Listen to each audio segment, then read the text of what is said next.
এই বাঁশ দিয়ে কি করো? তরকারি খাই। তরকারি কি কি রান্না করে এটার ভিতরে? খাই, মাছ খাই, হ্যাঁ, মাংস খাই, মাছ খাই। মাংস মাছ এটা কিভাবে করে? ভিতরে ভিতরে তো কই দিতে পারি।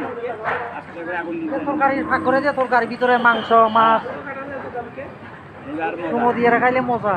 কি কি ইয়ে সুমো খাই যে ইয়ে রান্না করলে মাংস আরো আলাদা একটা স্বাদ হয়। মাছ মাংস কিভাবে রান্না করে এটার ভিতরে? রান্না কি করে দিই। এটা কি সব মশলা? দেখ সবগুলো দিয়ে রে ঢুকাইবো, তারপরে পাতা দিয়ে রে মুখান দিবা দিব, তারপর আগুন মুখ মুখ পাতা দিয়ে টিপে দেবো। খাইতে মজা। মুরগি মাংস মাছ গরু গরু রান্না করা যায়? ও, সব কি হতো? এটা শিখে। আরে এটা এটা কি রে? এটা মাছ দিয়ে আলু আরি এই মিস্টার মিষ্টি আলু সিমিয়া। জুমের? এই যে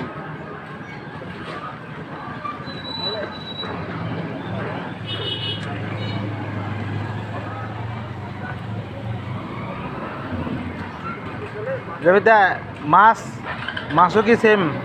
এই দিবি একটা পেঁয়াজ দিতে না। আমার এটাতে রান্না করতে কতক্ষণ সময় লাগে? বেশি সময় লাগে না।